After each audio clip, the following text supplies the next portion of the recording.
Greece के साहिल पर 1967 में कुछ ऐसा मिलने जा रहा था जो लोगों को हैरान कर देगा। निकोलस फ्लेमिंग ग्रीस के साहिल से चंद किलोमीटर दूर एक जजीरे पर गया जो एलेफोनिस के नाम से जाना जाता था। फ्लेमिंग हर साल इस जजीरे पर जाता और कुछ नया तलाश करने की कोशिश करता, मगर इस बार इसे समंदर में कुछ ऐसा मिला जिसने तमाम लोगों को हैरान कर दिया।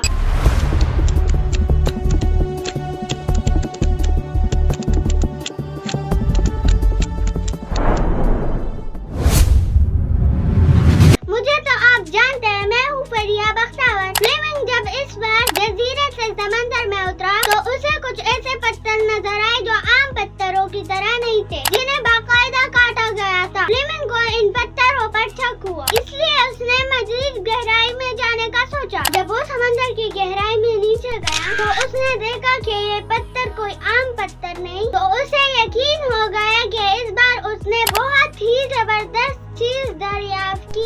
दरअसल ये किसी आबादी के आसार थे और जो पत्थर उसे नजर आ रहे थे ये आम पत्थर नहीं थे, और ये समंदर के नीचे किस तरह आ गए। वापस आकर निकोलस ने दोबारा जाने की तैयारी की और इस बार वो अपने साथ पूरी टीम लेकर गया, मगर जब वो टीम समंदर में उतरी तो वो हैरान रह गए क्योंकि उन्होंने इस तरह के पत्थर कभी नहीं देखे। मगर ये सब समंदर में कैसे आए? मट्टी के बर्तनों से लेकर इंसानों की इस्तेमाल की तमाम टूल, इसके अलावा बहुत सारी इमारतों की फाउंडेशन और कच्ची सड़कें भी इसमें नीचे पड़ी थी। यानी ये कोई मामूली शहर नहीं था, बल्कि मुकम्मल तरतीब से बनाया गया एक मुकम्मल शहर था। ये बात वाज़ेह हो चुकी थी कि निकोलस ने कई सौ सालों बाद एक ऐसा शहर दरियाफ्त कर लिया था जो अब समंदर के नीचे लोगों की नजरों से छुपा हुआ है। समंदर के नीचे इस शहर को पाउलो पेट्री का नाम दिया गया।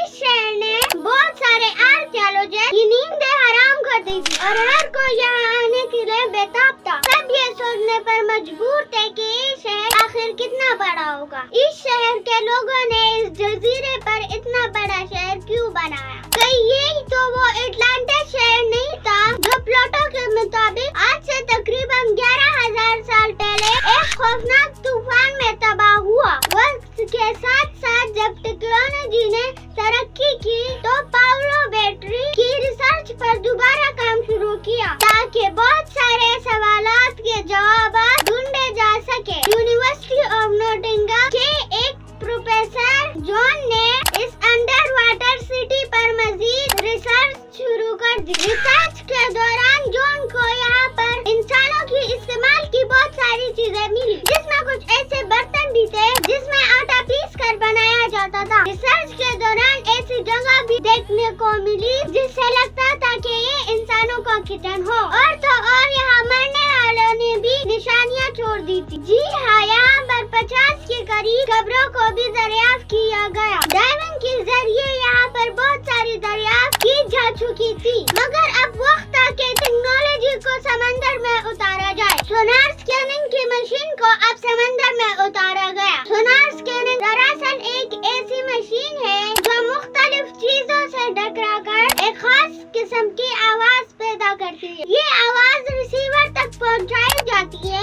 और कंप्यूटर की मदद से इन आवाजों से एक 3D मॉडल बनाया जाता है। स्कैनिंग मशीन के जरिए से जो मॉडल बनाया गया उसने तमाम लोगों को हैरान कर दिया, क्योंकि अब उन तमाम राजों से पर्दा उठ चुका था जो अब समंदर के नीचे दफन है। जो लाइनें आप लोगों को नजर आ रही है, दरअसल ये उन मकानात की फाउंडेशन थी जो इस शहर की बड़ी बड़ी इमारतें थी। इस शहर में छोटे छोटे मकानात भी थे, मगर इसमें बड़ी बड़ी इमारतों से ये लगता है कि ये यहाँ की एडमिनिस्ट्रेशन की इमारतें थी। इसके अलावा जो खाली जगह नजर आ रही थी, इससे ये लगता है कि ये यहाँ का प्लेग्राउंड या कोई मार्केट होता होगा। मगर इस शहर की सबसे हैरानकुन बात ये थी कि ये निहायत डिसिप्लिन से बनाया गया था, जैसे आजकल हमारे मॉडर्न सिटी को बनाया जाता है, जिससे ये साबित होता है ये सिटी बनाने वाले लोग इंतहाई समझदार और इस काम को समझने वाले लोग थे।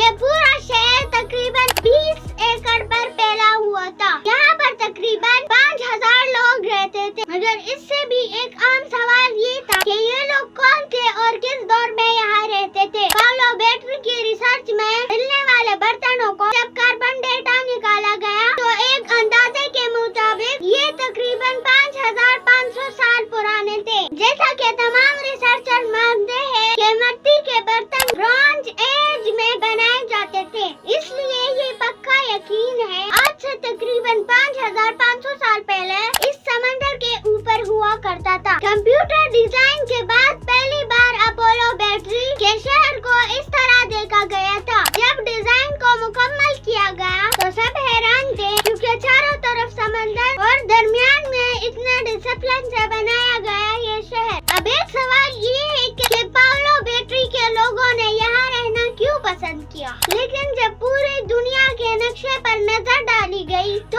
اپولو بیٹری ایسی لوکیشن پر تھا جہاں پر سے پوری دنیا کے لیے راستے نکلتے تھے، یعنی یہ بزنس کوریڈور تھا۔ ان واقعات سے یہ پتا چلتا ہے کہ اپولو بیٹری کے لوگ کپڑا بنانے کا کام کرتے تھے۔ جی ہاں، کپڑا بنانے کا کام، کیونکہ آج سے کئی ہزار سال پہلے جب کپڑا بنایا جاتا تھا تو تار کے ساتھ اس طرح کے پتھر باندھے جاتے تھے تاکہ اس میں جوڑ نہ آئے۔ ان پتھروں کو لوم ویٹ کہا جاتا تھا اور اپولو بیٹری کے لوکیشن سے ایسے پتھر ہزاروں کی تعداد میں ملے ہیں، جس سے یہ بات ثابت ہوتی ہے کہ اپولو بیٹری کے لوگ آج سے 5000 سال پہلے پوری دنیا میں کپڑا سپلائی کرتے تھے۔ اب سوال یہ پیدا ہوتا کہ یہ ہستا بستا شہر سمندر کے اندر کیسے گیا؟ کیا اس پر کوئی طوفان آیا؟ اگر اس شہر میں پانی کی سطح بلند ہونے کا خطرہ ہوتا تو یہ لوگ یہاں پر رہتے ہی کیوں؟ مگر ایسا نہیں تھا، کیونکہ یہاں پر بہت ساری ایسی چیزیں ملی ہیں جو